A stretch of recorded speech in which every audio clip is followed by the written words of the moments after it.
All right, here's your man coming at you again.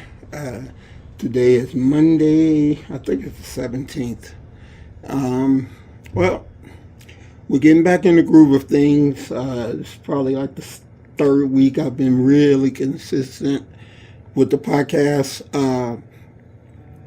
Right now, we're in the midst of really starting to get cranking on GA's preparation for a pro a show in Tinley Park. It'll be July 20 something, I guess. So she'll be doing a pro show. So it's not one of these pissant local shows. It's the big time. So she'll be doing her pro appearance in Tinley Park, the Chicago Pro. We're inviting everybody to come out. It's going to be a great show. So that's our progress. And one of the things we wanted to do is start producing workout videos to coincide, just showing a little footage of what we do to prepare, exercises, nutrition, shopping, meal prep, the whole works. So we're hoping we can build a series that people will stay tuned and watch her all the way up into the show, watch her body changes, watch the different things that she do, the specialty movements, the basic movements, the meal preps, everything from A to Z. So we already started with that. We have one video that we just put up with her training hamstrings. We put it up a few days ago. So if you go to YouTube and check that out, I think it's under It's My World, which we have our own channel, and you can check that out. Her hamstring preparation. We'll be trying to put up, I don't know how frequent, probably once a week, once every other week. We'll be putting up just a short clip video on how she trains and what she does, things like this. Very interesting, very good. I've been getting a lot of good feedback from it. I think we'll put it up Friday or Saturday, and so far we've been getting a lot of hits. So I want you to go check that out. That's really, really good. Also, I wanted to give a condolence shout out to one of my best clients. She's been with me for a very long time, Kanisha. Her brother passed away the other day, a couple days ago, and I know from so many losses what it's like to lose a person. I mean, I lost my son, best friends, cousins, you name it. I've lost them from one thing or another, so I know how she feels. So I'm just saying, keep your head up, keep making them proud. That was her only brother. I know it's really hard, but time heals wounds. You never get over it. Never, ever, ever, ever do you get over losing somebody. You just learn to live with it. You learn to, I always say, take it and use it as a source of motivation. That's what he would want.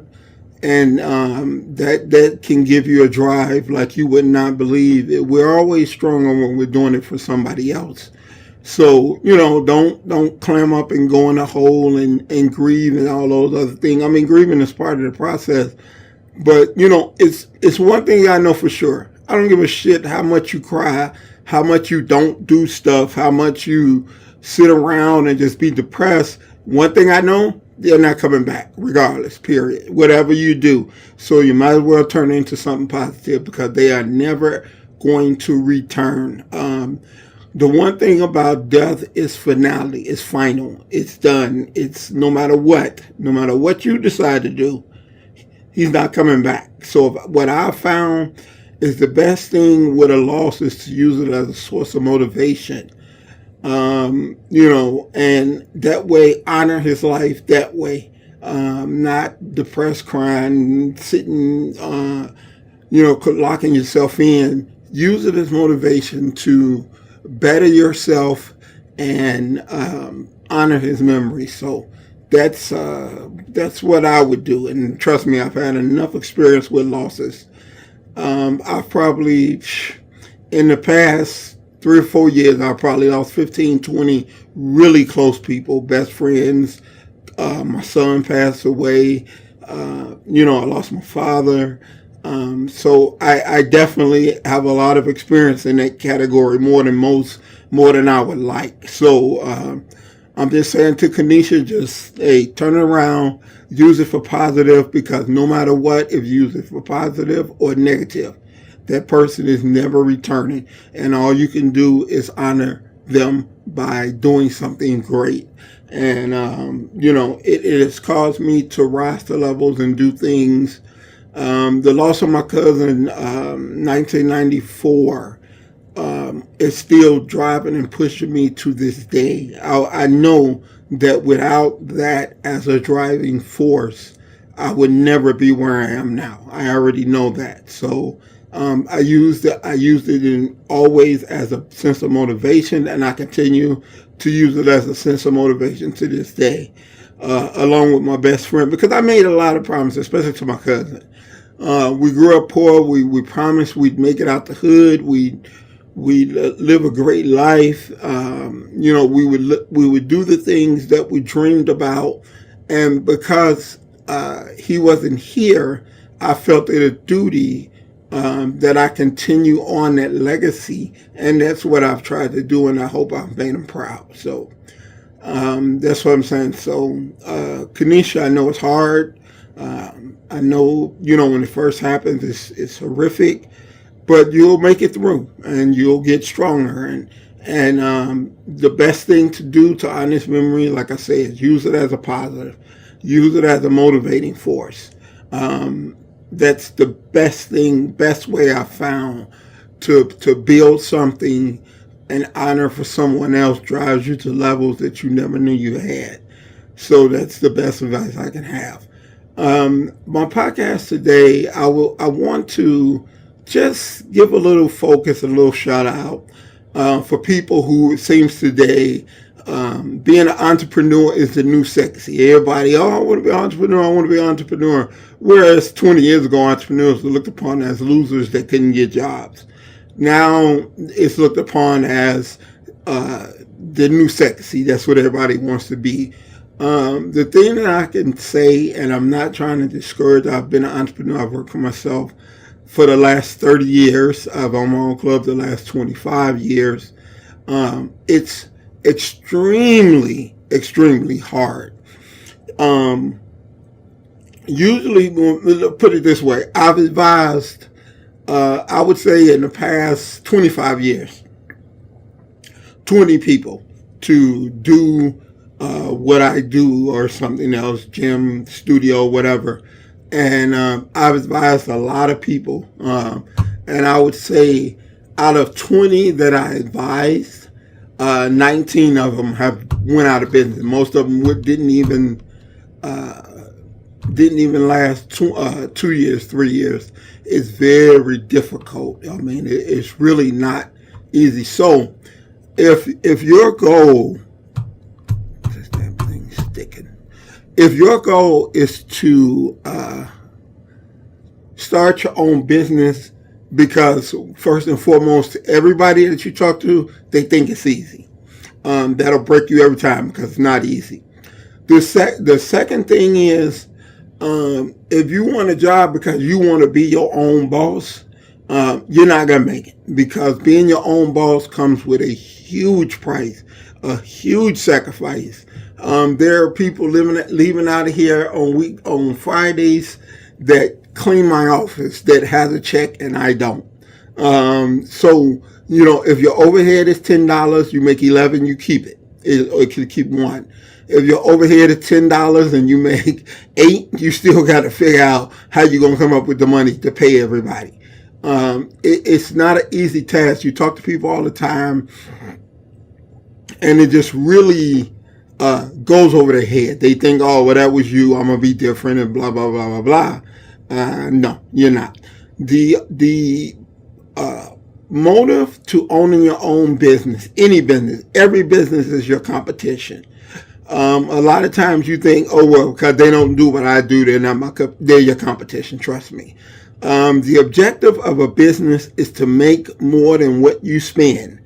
And, like I'll have a trainer open up. He'll say, oh, well, I've got 50 clients that's going to come and capitalize me. Out of that 50, you might get 5 that come. Out of that 5, you don't have enough. If you're making $5,000 a month, full of clients, seems like a lot of money, great money, if you don't own the place. Now, when you go to owning the place, out of that $5,000 a month, instantly, right off the bat, $2,500 is going to go for rent. I tell you, any size is going to be $2,500. So now you're receiving 50% of the money that you used to get 100% of. So that's the first thing. Then you got to buy equipment. Then you got to pay bills. Then you got to hire people. And all of that is paid regardless of what you get. If a person come in and say, hey, I decided not to rejoin, and you are counting that $400 or $500 a month, guess what? It's gone. And you get that a lot. You are counting on that. So you learn very quickly not to count or depend on anything until it's in your pocket. That's a reality of it. And a lot of people don't understand. A lot of people want to, we had one girl that I knew, well, I'm going to move to Water Tower because they have more money down there. Yeah, but the rent is higher, parking is more expensive. Everything you do is more expensive. So you're not keeping the same overhead while charging more money. When you move to go up, your overhead goes up. And the bottom line is you still got to pay, regardless. You still have to pay. They don't come to you and say, oh, if you have a good month, you got to pay. No, when you sign that lease, you got to pay us. I don't give a shit what you do in your new place. You have to pay us. It's really not easy. They always say you would be lucky to turn a profit in the first 5 years. Very lucky. Usually you can count on 10. If you, like I've had people come to me and want to start a business, and their first request, I want to do as less as possible. You want to hire more people. Well, you got to pay those people, and you got to hope they do the job that you want them to do, which no one is going to work harder on you in your business than you. So all these freaking vacations you want to take, all this stuff you want to do, it's got to be sacrificed, because when you leave your place, you're not making as much money as if you stay at your place.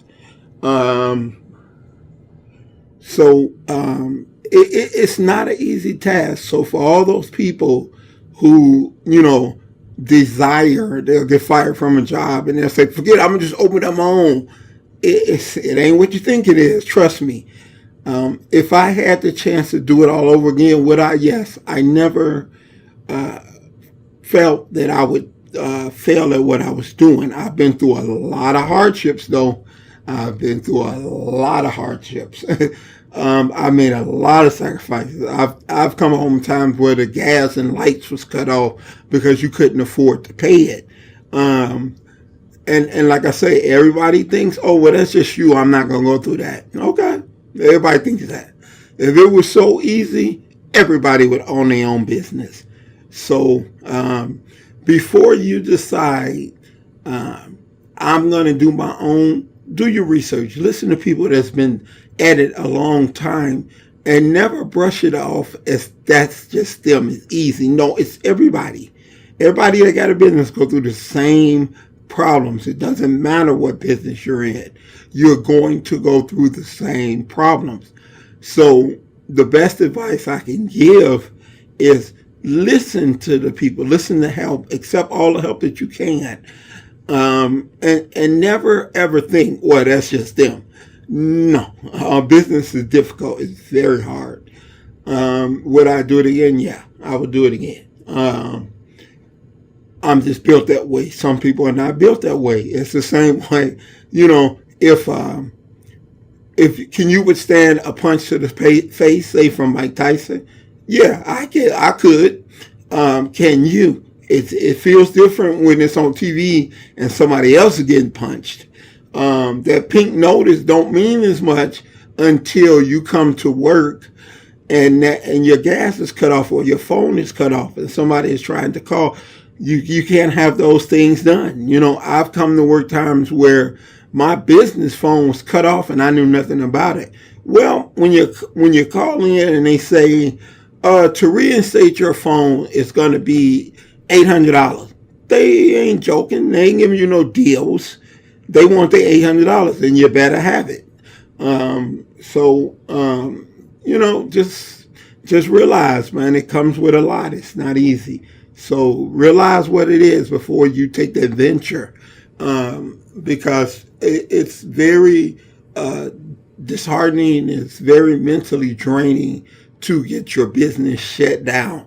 And it can happen very, very quickly. Trust me, I've been around people that have done it. Like I said, I've counseled a lot of people who thought it was easy and found out it wasn't. Don't be one of those people. Accept help. Accept people giving you advice. Learn as much as you can. And never, ever, ever. A lot of times people think because they made extra money that they not. Oh wow, we can go out and no. Because trust me, if you made extra this month, next month you're gonna be in a hole. So you better just hold on to it, because it is gonna come back around. So, to all those people that have the pipe dream of owning their own, I'm not telling you not to. I'm saying it ain't as easy as you think. So. Until next week, this is your man, Sir Earl, checking out of here, telling you, do your research. It ain't as easy as you think. And actually, the longer you collect a check, the harder it is to adjust to not getting a check. And in a business, you are not guaranteed a check by no means. And people think owning a business is like, it's like owning having a business, but I'm the boss. No, it doesn't work like that. So, until next time, it's your man, Sir Earl, checking out of here, telling y'all just to be peace and do what you do. Later.